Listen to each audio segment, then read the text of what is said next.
Dans cette vidéo, nous allons voir comment enregistrer une pièce comptable à l'aide du mode saisie par pièce.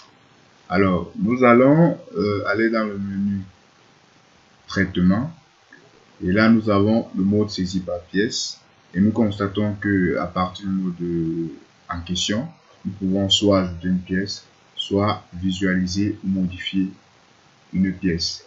Alors, nous allons commencer par l'ajout d'une pièce. Et ici, nous allons travailler avec le cas de l'entreprise Mercure Stating. Nous allons donc saisir ici le journal des à nouveau, qui vous pouvez le voir à l'annexe 8, intitulé écriture d'ouverture. Une fois notre fenêtre ouverte, bon, moi j'ai déjà eu à travailler, je vais le refermer. Je vais vous montrer comment pour vous va se présenter. Si vous avez activé la barre verticale, elle sera activée. Si vous avez activé la barre de navigation, voilà. Voici un peu comment votre fenêtre va se présenter. Lorsqu'il se présente, alors comme ça, il n'est pas assez aéré. Le tableau semble assez petit et ne permet pas de présenter l'ensemble des écritures comptables que nous avons saisies. Alors, lorsque nous constatons cela, parce que ça dépend aussi de votre écran, si vous avez un écran assez large, il pourra faire l'affaire. Donc, chez moi, l'écran est assez petit, mais pas assez large. Je vais simplement désactiver la barre de validation et enlever ici la barre de navigation. Agrandir ma fenêtre ajoute une pièce. Ma fenêtre ajoute une pièce est constituée de deux parties. La première partie intitulée pièce comptable, pardon. Il s'agit ici de renseigner tous les éléments complémentaires. En fait, il s'agit ici de renseigner l'entête de notre pièce comptable par laquelle nous pouvons identifier notre pièce comptable en question. Donc ici, il faut bien renseigner les éléments relatifs. Et ici, nous avons l'endroit pour saisir les écritures. Donc, une fois que nous aurons saisi l'entête, nous allons cliquer sur valider pour avoir la possibilité de saisir là, les écritures. Ici, nous allons, comme j'ai dit, dans l'annexe 8, nous allons saisir le journal des à nouveau. Nous déroulons ici à partir de F4, ou bien vous pouvez dérouler, cliquer là, mais c'est plus pratique avec F4. Donc, certaines machines ont besoin de combinaison, ou bien ont besoin pour prendre en compte la touche F4, d'appuyer simultanément la touche Fn et F4. Donc, chez moi c'est F4, si chez vous c'est le cas, appuyez également. Donc, j'appuie F4, ça me déroule le journal. Je vais saisir. Mon annexe 8 porte sur la reprise des à nouveau, qui est ici le libellé. Je cherche le journal des à nouveau, ici le journal des à nouveau. La date en question, c'est le journal des à nouveau au 1er novembre 2020. Donc, je vais renseigner ici. Il y a la possibilité soit de mettre la date manuellement, soit de dérouler le calendrier pour pouvoir renseigner. Donc, notez que toutes les dates dans ça se saisissent avec le format JJ, c'est-à-dire jour, mois, AA. Donc, on va renseigner là, nous avons dit le 1er janvier 11 2020. Voilà. Donc, nous pouvons également dérouler là. Et si c'est en novembre ou en décembre ou en octobre, et nous choisissons la date en question.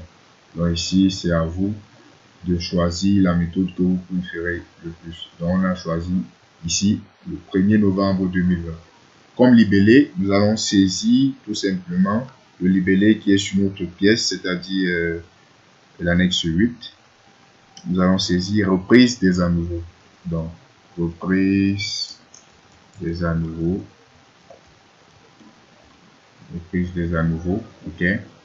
Au niveau de la devise, nous ne mettons rien. Nous allons mettre ici, notons que le numéro de la pièce dans le paramétrage, nous avons dit que ça doit, la machine, le logiciel va faire une numérotation automatique. Donc, c'est pourquoi elle est grisée. Nous n'avons pas la possibilité de saisir dans cette case. Comme référence, nous allons mettre ici à nouveau, parce que c'est toujours important. Le numéro de la facture, non. Nous avons à présent renseigné l'entête. Nous n'avons pas encore touché la formation sur les modèles de saisie. C'est pourquoi je n'ai pas évoqué ce volet-là ici. Une fois l'entête remplie, je clique simplement sur valider pour avoir la possibilité de saisir là, les écritures comptables. Alors, je regarde dans mon annexe 8 du cas de l'entreprise Mercure Stating. Le premier compte dans ma balance d'ouverture, c'est le 22-21 terrain à bâtir. On saisit le compte 22-21. Je tabule pour aller d'une case à l'autre ou d'une cellule à l'autre. Tabulation. Notez que les comptes tiers, lorsque vous saisissez les comptes généraux, ça ne retient pas l'utilisation ou l'insertion d'un compte tiers.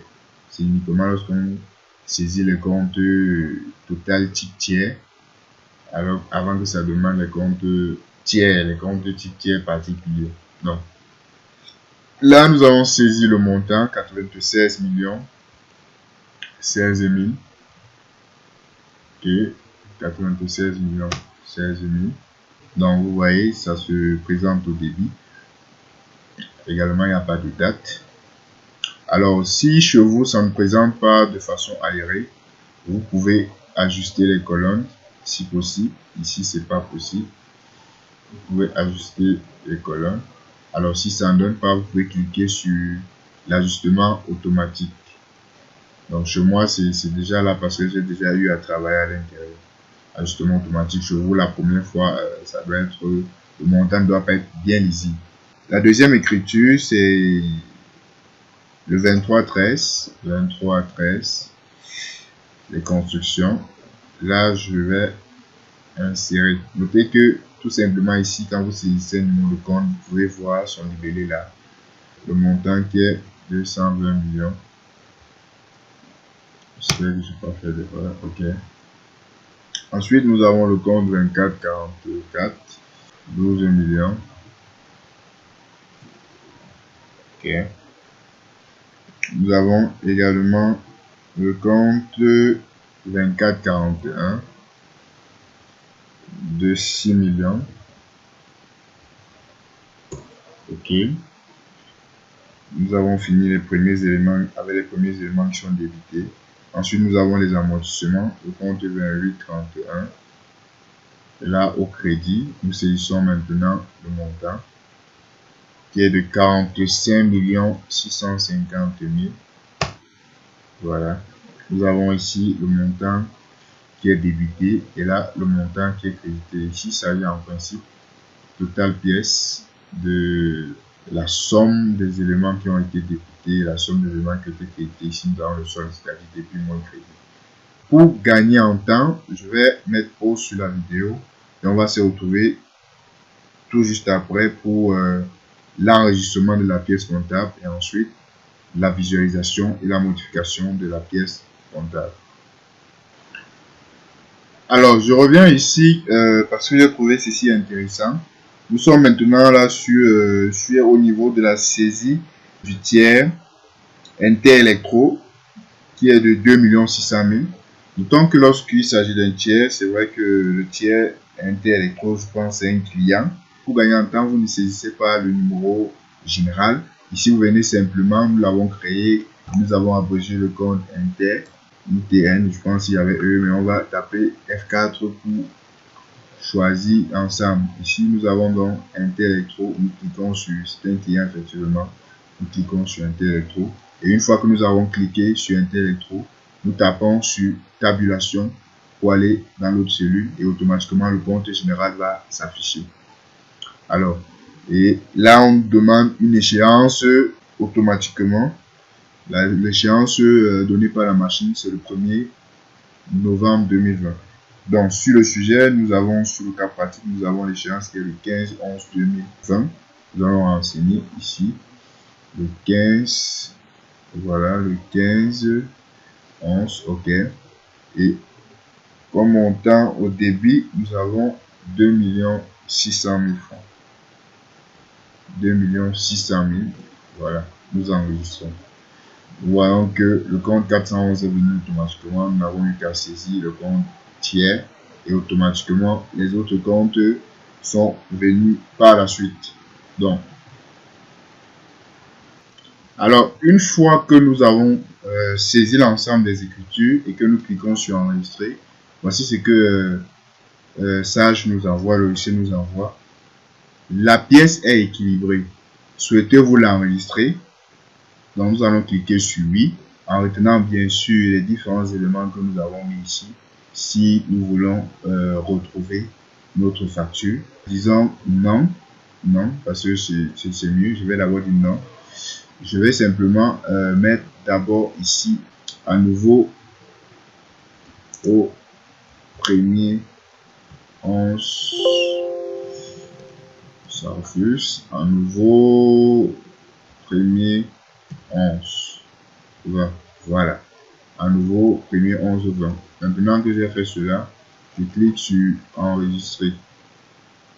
Pardon. Ok. La saisie de cette zone est obligatoire, donc il n'y a rien là. On va cliquer sur OK. Je pense que là, ça va enregistrer. OK. Lorsque nous cliquons sur OK, la pièce a été enregistrée sur le numéro 1. Veuillez reporter ce numéro sur votre pièce justificative. Ça veut dire que vous prenez votre pièce, c'est-à-dire sur la balance que vous avez en fichier, en support papier, vous écrivez 1, qui est le numéro de la pièce. Ça veut dire que chaque fois, si vous voulez consulter cette balance, ou si vous voulez modifier cette balance, vous n'avez qu'à venir dans votre logiciel, ouvrez le menu traitement, ouvrez la saisie par pièce, ouvrez la modification et saisir au niveau de la pièce le numéro 1. Et là, vous avez accès à votre pièce. Donc, on va montrer tout ça dans les détails maintenant. Je vais donc cliquer sur OK. Donc, tout à l'heure, j'ai d'abord refusé la pièce équilibrée. Souhaitez-vous l'enregistrer? Si vous cliquez sur OK, ça devait ensuite vous présenter cette fenêtre en question. Donc, ici, ça veut dire que c'est la première pièce que nous enregistrons dans notre entreprise Mercure Starting. Donc, comme je l'ai dit, si la pièce n'est pas équilibrée automatiquement, ça ne veut pas s'enregistrer. Vous êtes obligé soit d'équilibrer, et le principe est le même dans tous les autres journaux. Vous devez équilibrer tous vos journaux, ou bien vous devez supprimer avant de sortir. Donc, on n'échappe pas à ce principe. Comme nous l'avons vu en comptabilité, le principe de la partie dont le total débit doit être égal au total crédit. Donc, nous allons cliquer sur OK. Et ensuite, nous allons consulter et si possible, voir s'il est possible en fait de modifier notre pièce comptable, c'est-à-dire notre bilan d'ouverture, si on peut le dire ainsi. Alors, je vais dans le menu traitement, pièce comptable, visualisation, modification d'une pièce. OK. Là, ça va nous afficher une page vierge. Une fois que j'ouvre la fenêtre de visualisation de modification de ma pièce, je prends bien le soin de supprimer la date présente. Je prends le soin de supprimer le code journal. Je vais au niveau du numéro de la pièce. Tout à l'heure, le logiciel m'a renvoyé un comme numéro de la pièce à prendre en compte ou bien à inscrire sur ma pièce comptable. Je vais simplement écrire ou bien saisir la pièce 1, saisir 1 et je vais valider. Lorsque je valide, voilà, j'ai ici directement l'ensemble des écritures que j'ai saisies. Donc, vous voyez là, journal des nouveaux, le 1er novembre 2020, reprise et tout ça, le nom de la pièce qui est créée. Et j'ai ici l'ensemble des écritures que j'ai eu à saisir. Donc, si je veux modifier une écriture, je n'ai qu'à cliquer et à modifier si le besoin se trouve. Voilà. Donc, dès à présent, vous êtes capable d'enregistrer une pièce par le mot de saisie par pièce, de la visualiser ainsi que de la modifier.